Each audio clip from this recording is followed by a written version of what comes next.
encontraban sentados en el interior del multicitado autobús, varios de ellos comenzaron a gritar señalando a varios sujetos jóvenes. Sujetos que al momento de solicitarle a los policías reconozcan quiénes eran, en ningún momento ubican a Jorge Mario ni a ninguno de los 8 procesados por los delitos cometidos el 2 de octubre. La magistrada en ningún momento, al dictar su resolución, revisa o refiere a los agravios presentados por la defensa, lo que es una clara violación al derecho de defensa de Jorge Mario, pues no toma los argumentos esgrimidos ni por la representación social ni por la defensa, por los cuales impugna la sentencia de primera instancia. Finalmente, la violación más grave que evidencia toda consigna política en este caso es que la magistrada se abstiene de revisar si la sentencia emitida por la juez 19 de delitos no graves se apega a derecho, pues simplemente retoma el caudal probatorio para justificar que la pena de 5 años 9 meses es aplicable y por ende confirma la sentencia de la juez 19 de delitos no graves. Esto es, obvia que el recurso de apelación no tiene por objeto resolver el fondo del asunto, tiene por objeto revisar si la resolución de primera instancia fue emitida conforme a derecho, y si no fue emitida conforme a derecho, procede a revocar y dictar una nueva. Aquí la juez en ningún momento califica la resolución de la juez de delitos no graves, simplemente retoma el caudal probatorio y con ella emite su propia sentencia para justificar la pena de 5 años 9 meses. Cabe resaltar que la pena dictada a Jorge Mario es excesiva, pues 5 años 9 meses por el delito de ataques a la paz pública. Con dicha pena no alcanzan los beneficios de penas alternativas ni libertad bajo caución. Siendo el caso, en otros casos de personas acusadas por el delito de ataques a la paz pública, como es el caso de Brian Reyes del 1 de diciembre, la pena fue impuesta por 2 años 7 meses. A los compañeros detenidos el 10 de junio de 2013, que era ataques a la paz pública, ultrajes a la autoridad y daños a la propiedad, les imponen una pena de 4 años 7 meses. Y sin embargo, a Jorge Mario, que nada más es detenido por ultrajes a la autoridad, por ataques a la paz pública, le imponen 5 años 7 meses. De aquí se observa la incongruencia con la cual se emite la sentencia, con el firme propósito de no dejar en libertad a Jorge Mario. Si bien es cierto, esta sentencia estandarizada ya se está aplicando a otros procesados a partir del 1 de septiembre de 2013. Tal es el caso de Osvaldo Regel, procesado del 1 de diciembre, a quien le imponen una pena de 5 años 9 meses, así como además presos del 2 de octubre. Pese a las condiciones adversas que presenta la defensa de los derechos humanos y la defensa de presos políticos por parte de la Liga de Abogados, las organizaciones sociales en coadyuvancia con los defensores solidarios han podido evidenciar la verdad histórica respecto a la arbitrariedad e ilegalidad de las detenciones, la falsedad de las acusaciones de los presos políticos, y desde este momento, como lo hicimos el 1 de diciembre, seguimos señalando que las arbitrariedades son responsabilidad principalmente del jefe de gobierno del Distrito Federal en contumacia con el gobierno federal, a quienes se les acusa de utilizar y manipular las instituciones del Estado para silenciar a la disidencia política, pues en estos casos el Estado de Derecho no se está manifestando, ni se están manifestando el respeto más mínimo a los derechos procesales de toda aquella persona acusada. Por la libertad de los presos políticos, por luchar, Liga de Abogados. Gracias. Compañero Jorge Martín.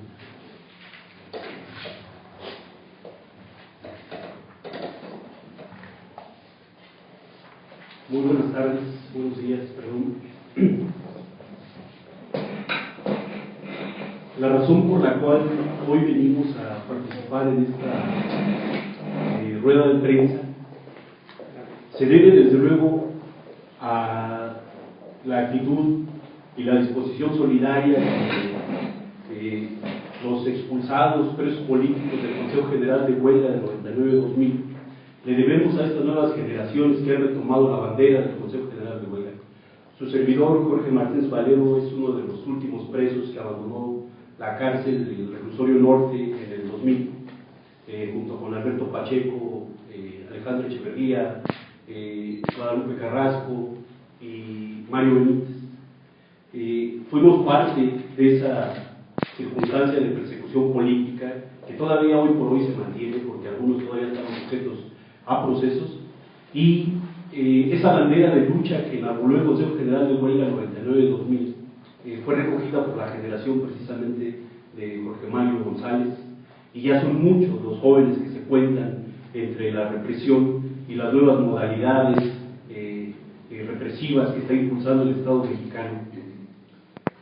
Además de nuestra participación en su momento en el movimiento estudiantil, hay otra circunstancia que yo deseo aquí señalar y que tiene que ver con mi trabajo profesional como trabajador de la salud.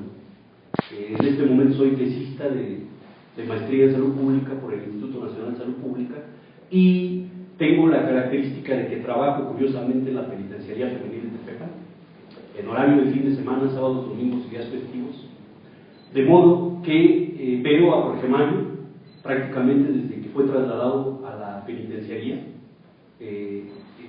como paciente, desde luego, y desde el primer momento me decidí hablar con claridad frente a quienes fueran necesarios, y así lo hice frente al subsecretario de Salud, un médico de apellido Jiménez Luis, otro médico de apellido Rosas, ante el propio subdirector médico de la Torre Médica Tepepan, Javier Hernández Galván, Caridad Cruz, y mi propia jefe de enfermeras, que tenía que ver con el maltrato a Mario a partir de que llega en su condición de huelguista de hambre a la Torre Médica Tepepan. Por el informe que ha rendido la nutrióloga encargada del caso, consignó con mucha claridad cuando revisó a Mario en diciembre del año pasado que el joven, teniendo un peso natural al iniciar la huelga de 74 kilos, había perdido ya cerca de 18 kilos o cercano a los 20, lo cual hace una pérdida de masa corporal cercano al cuarto del peso total, o sea, cercano al 25%, y lo delicado es que esa pérdida de masa corporal fundamentalmente daña el tejido muscular, y desde luego también perdió grasa,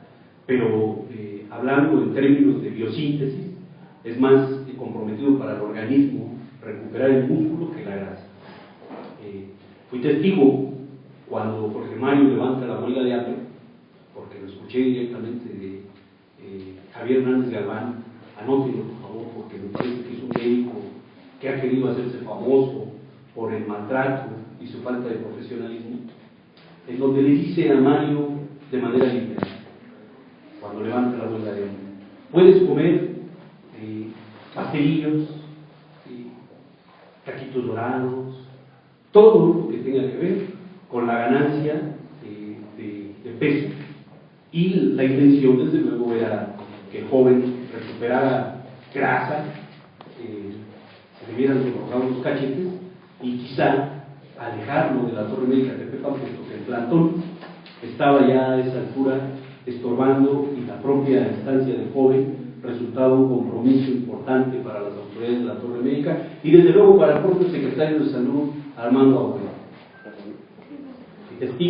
Fui testigo de esa circunstancia, y esa es la razón que a mí me exige levantar la voz y señalar y denunciar con toda claridad el mal manejo médico, toda vez que se inicia de manera errónea la progresión de dieta, que tenía que ir desde los líquidos, dieta blanda, a la dieta sólida, y por el contrario se inicia una progresión equivocada bajo la idea de que gane rápidamente peso, y hay daño a nivel pancreático, que si bien no es un daño profundo, si es un daño considerable, más aún se suma toda la situación de alteración emocional que el joven padece en ese momento, y que en ese momento a la autoridad de la Torre Médica de Tepepan le importa poco menos, porque es la tradición en la Torre Médica de Tepepan. Miren, hay una cualidad que maneja el hospital.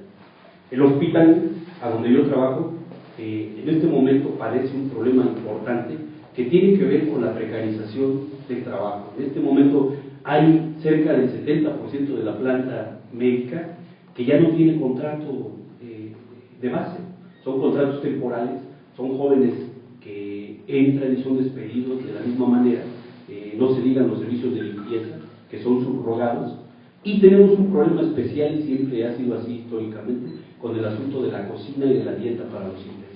El hospital no tiene cocina, se mantiene con la cocina del penal. Entonces, cuando uno atiende a un interno que padece diabetes mellitus y está indicada una dieta especial para él, pues esta dieta es elaborada en el penal y desde luego es rica en grasa, rica en hidratos de carbono, y esto es algo que históricamente las autoridades, empezando por el director de la secretario de Salud del Distrito Federal, pues no le importa. Esta circunstancia ocurre cotidianamente, pero cuando se sobreviene esta especie de maltrato y trato diferenciado de Jorge Mario con respecto a Esther Gordillo y con respecto a Andrés Granier, desde luego, entonces es cuando uno está obligado moralmente a levantar la voz y hacer la denuncia puntual. Aquí a este respecto yo quiero señalar una circunstancia. En el 2011, esta institución que se me va en este momento de la memoria, señaló que era pertinente que un particular estaba solicitando datos personales de Alberto Pacheco, de Alejandro Echeverría y de su servidor José Alberto Martínez de Valero, y entonces se deciden a entregarle a ese particular nuestro expediente y dicen, son personas públicas y su vida está abierta a quien quiera especular y abrir sobre la vida de estas personas, porque ellos al salir a la vida pública, entonces pues no hay límite para que se conozcan detalles. A este respecto es muy curioso que a mí como trabajador de la salud me hayan querido imponer una especie de mordaza para que no hablara de la situación de Mario, y en cambio sí se pueda saber sobre mi vida particular, ¿no? Por el antecedente de haber participado en la huelga de la UNAM y haber sido activista. Es curioso que a través de la jefatura de enfermería se me dijera, usted no puede revelar datos ni del expediente de Jorge Mario, ni tampoco puede hablar al respecto, pues están totalmente equivocados. Porque si soy objeto de opinión para lo público, pues desde luego que tengo la libertad de pronunciarme al respecto del joven, porque además estoy cumpliendo un deber como profesional de la salud. Esta es la circunstancia. El joven ha recuperado a esta altura el 11% de pérdida de la masa corporal, sin haberla recuperado completamente. De por sí era una persona menuda, es muy alto Mario, ha de medir 1,76 m, cerca de 1,80 m. Él estaba en su peso, tenía 74 kilos, raro, los mexicanos normalmente no manejamos una masa corporal normal, pero él sí, pero eso también lo puso en determinado momento en desventaja a la hora de la huelga de hambre, porque perdió rápidamente masa corporal. A esta altura no ha terminado de recuperarse, tiene todavía problemas de insomnio, padece todavía problemas de dolores en el estómago, y hay por ahí un problema todavía con las amilasas, con laboratorios, del cual desde luego las autoridades y especialmente el secretario de Salud es directamente responsable. Dos cosas finalmente. Estamos todavía a la espera de que el propio Jiménez Douglas llame a la Comisión Biomédica, porque no soy el único miembro de esa comisión. Hay un médico en particular que está, y esperemos que muy pronto lo haga, está documentando la tortura de la que fue objeto Mario. Está la joven nutrióloga, hay muchos médicos más que están participando, y estamos todavía a la espera de que el propio funcionario Jiménez Douglas nos llame para discutir qué es lo que sigue, porque la última vez que llamó a la comisión, de alguna manera deslizó la intención de egresar a Jorge Mario del hospital sin que haya recuperado completamente su salud. Y una última cosa, que me parece que es curioso y sí valdría la pena que alguien lo retomara, que alguien discutiera qué es lo que está pasando con algunos profesionales de la salud, particularmente algunos biomédicos. Hoy resulta que Mondragón y Cal, siendo el médico de origen y habiendo sido secretario de Salud en el Distrito Federal, hoy es el primer represor, es el creador de estos encapsulamientos y de toda la estrategia represiva. De haber sido el que curaba a las personas, pasó después a golpear a las personas. Y algo ocurre también, ocurrió con Fernando de la Fuente, en un caso para la psiquiatría. Él, habiendo metido a cerca de 1000 estudiantes a la huelga, hoy es un personaje gris, que nada tiene que ver con la discusión de la salud en el país, y no era aquel médico importante que heredó el apellido de su padre. Hoy es una figurilla oscura tienen un cargo menor. Y sin embargo, son personajes biomédicos como este médico Hernández Galván, que intentan hacerle el caldo gordo al poder y entonces maltratan a los jóvenes opositores, como es el caso de Jorge Mario González. Aquí estamos y entonces vamos a seguir suministrando más datos y no va a haber mordaza que nos pueda callar. En la medida en que maltraten a Mario, nosotros haremos la denuncia puntual. Gracias.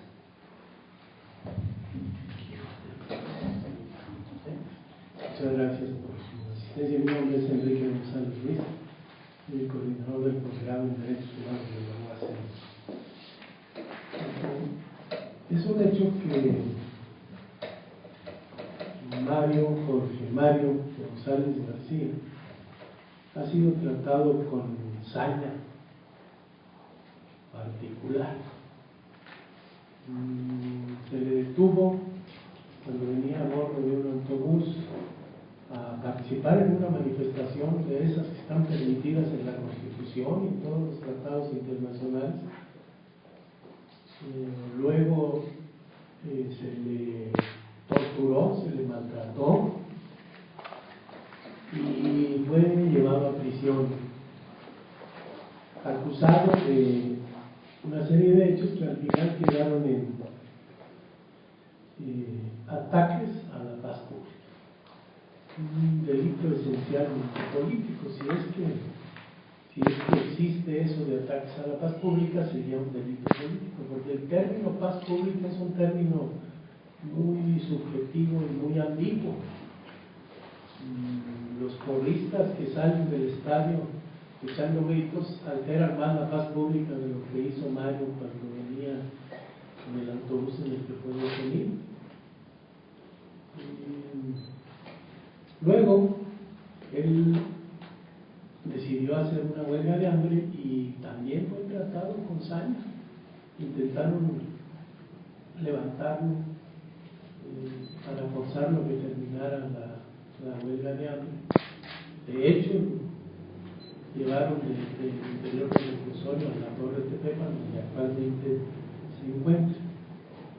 Y durante el proceso, él no pudo obtener la libertad bajo caución, porque la juez inventó, o alguien le dijo que inventara, que era una persona de especial peligrosidad, un peligro para México, para el Estado, algo así.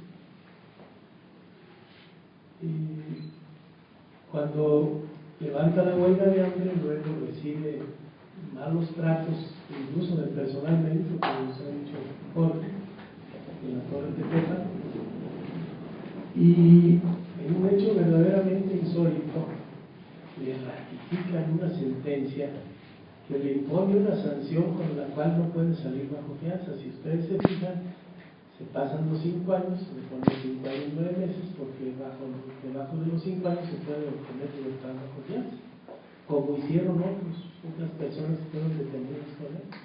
Solo Mario de esa detención sigue preso. Así que para mí es evidente que lo han tratado con saña.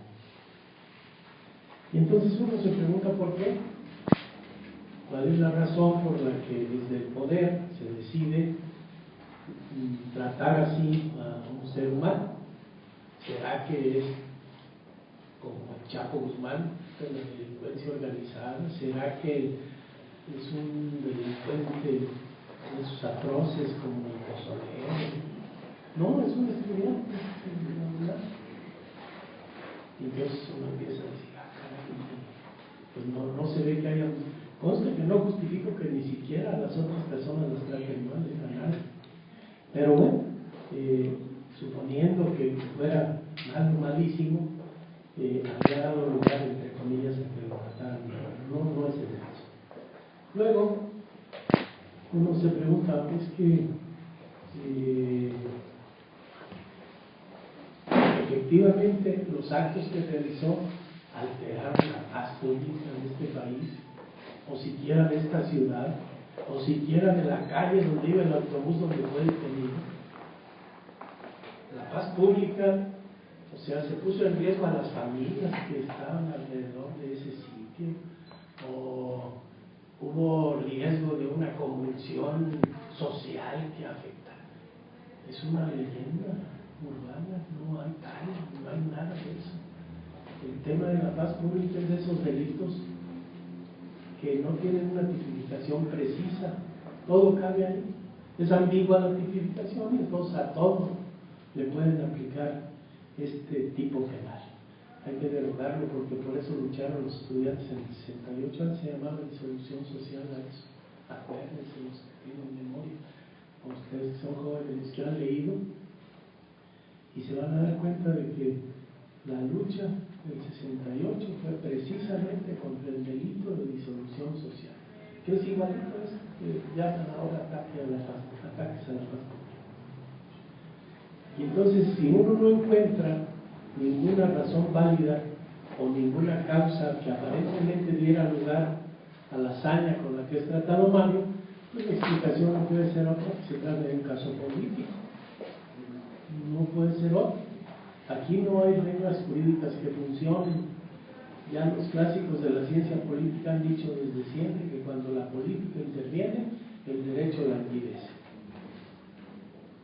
El derecho es una parte de la política, pero no funciona adecuadamente cuando los intereses de los poderosos están de por medio.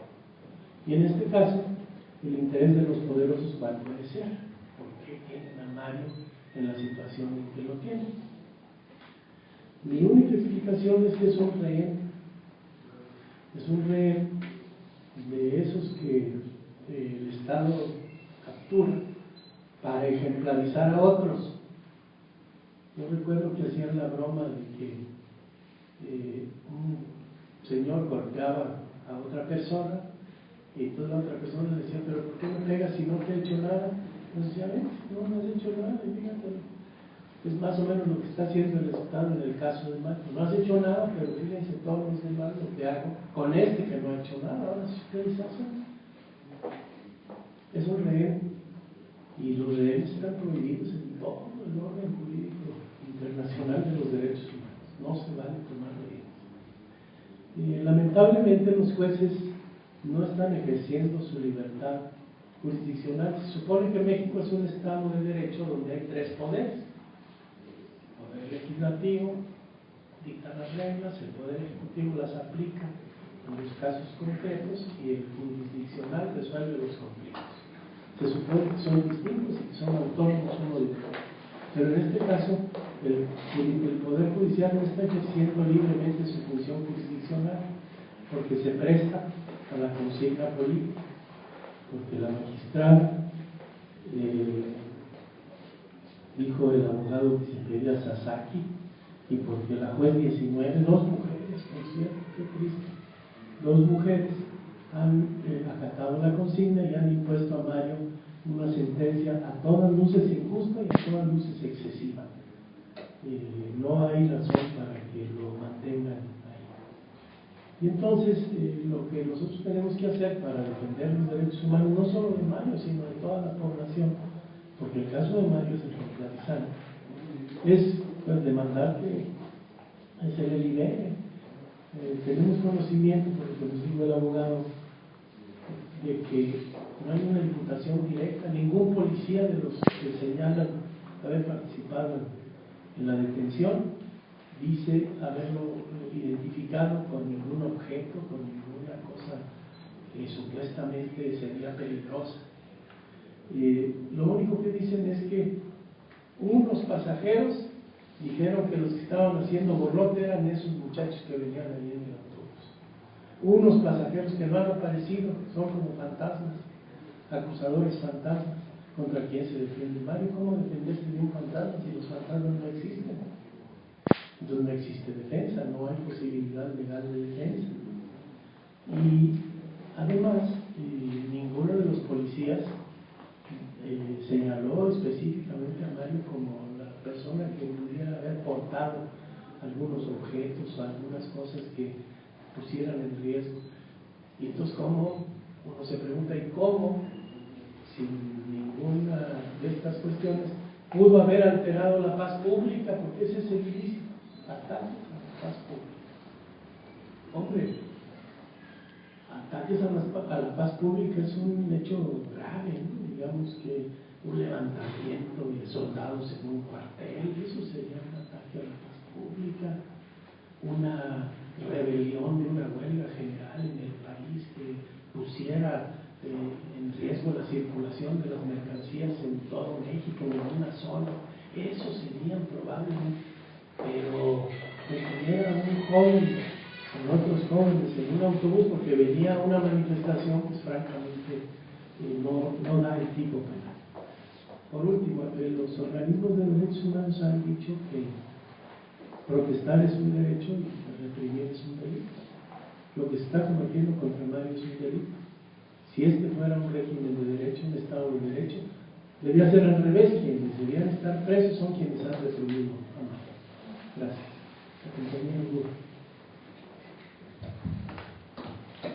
Gracias. Bueno, bien. Pues nada más para completar la información, aunque ya ha quedado más que evidenciado la ilegalidad de todo este proceso contra Mario González García, pues recordar o hacer su conocimiento que durante este proceso de apelación algunas organizaciones defensoras de derechos humanos ingresaron un documento a la quinta sala dirigido a la magistrada Celia Marín Sasaki. Es un amicus, un texto en el que estas organizaciones señalan esas violaciones a los derechos humanos de Mario, pero no solo eso, sino también las fallas en el proceso que se ha dado en su contra. Por otro lado, por segunda ocasión, la Comisión de Derechos Humanos del Distrito Federal, esta vez por medio de la primera visitaduría, emitió también un documento con algunas observaciones a partir tanto de la detención como de las diversas irregularidades que se han dado en el proceso. Sin embargo, esta documentación, pues como vemos, no fue tomada en cuenta por la magistrada, puesto que ha vuelto a confirmar la sentencia contra Mario. Por otro lado, pues también hemos visto que la injusticia de este caso es tan evidente, es tan agresivo lo que está sucediendo contra Mario, que hay organizaciones y agrupaciones en todo el mundo y en el país que se han pronunciado.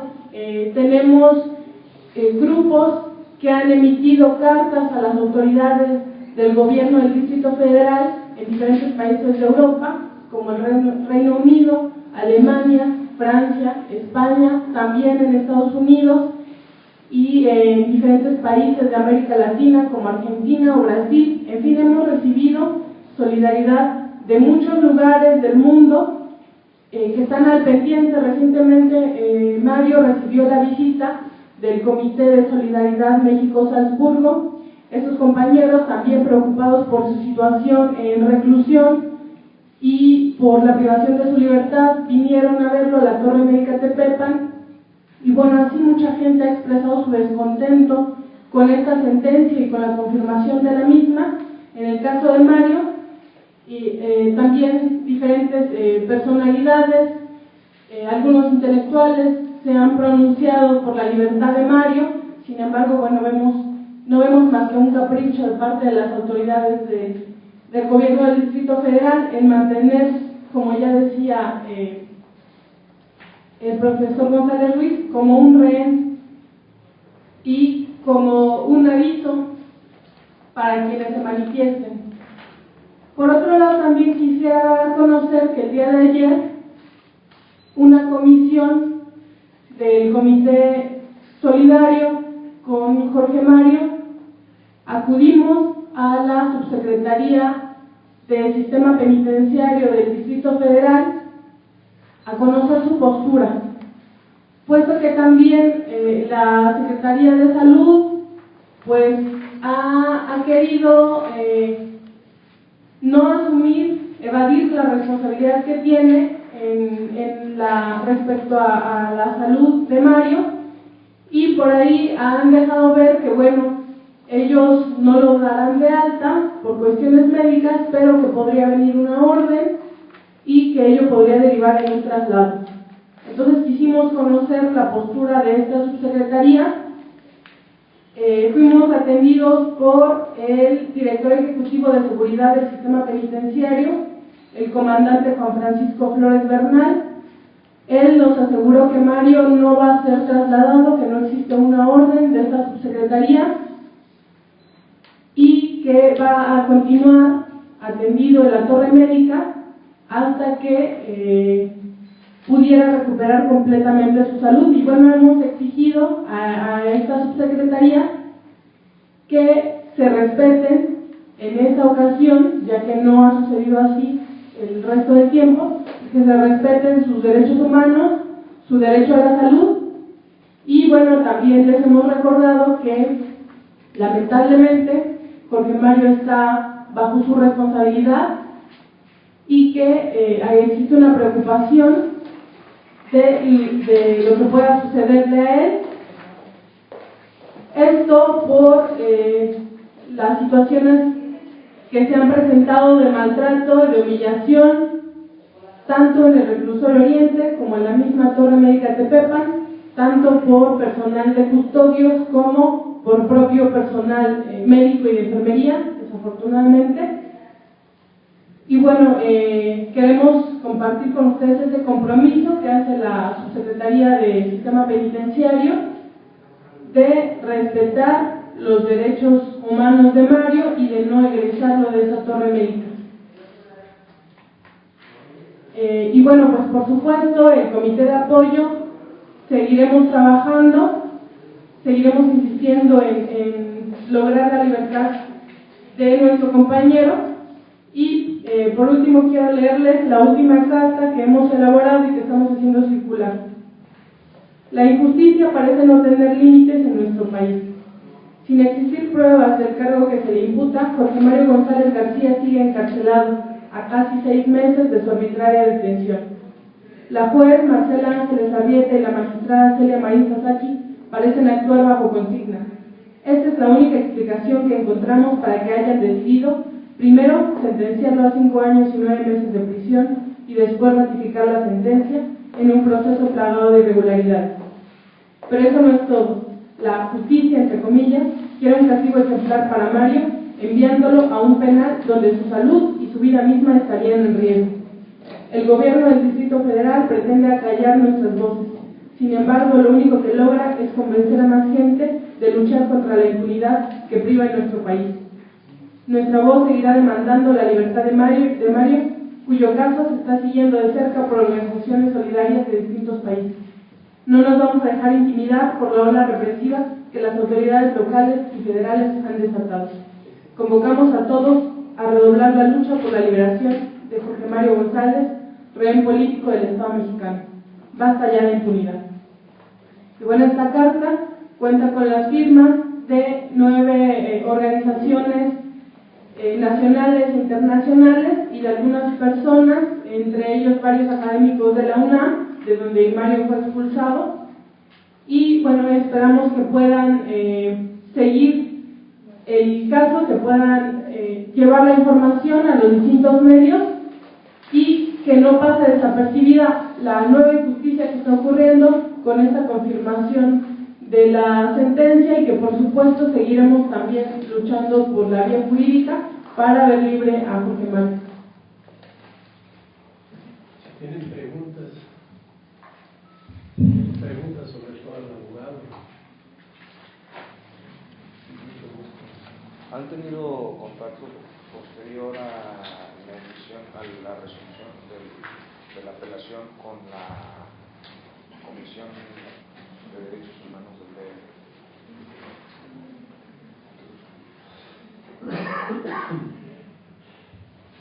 No, la última vez que nos reunimos con ellos fue antes de que se diera la resolución.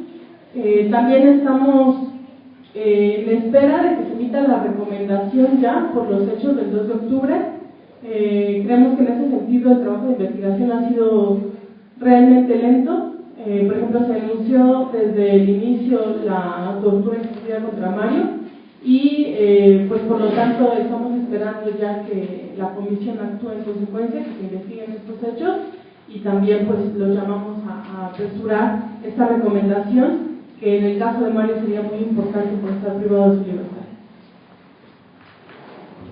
¿Qué otro proceso va conforme a la nueva ¿qué otro proceso va a seguir de esta sentencia? O sea, ya se ratificó la sentencia, ¿van a realizar alguna otra apelación?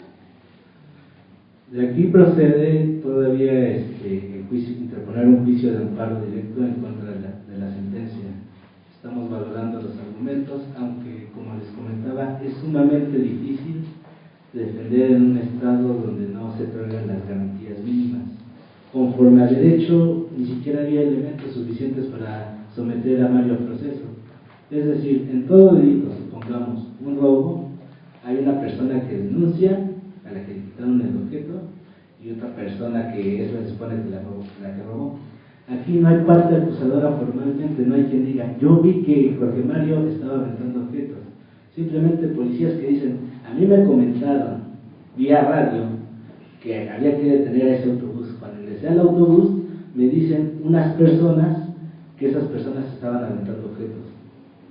Es decir, no se configura la relación jurídica del cuerpo del delito como para iniciar un proceso. Y sin embargo tenemos que defender algo que es evidente.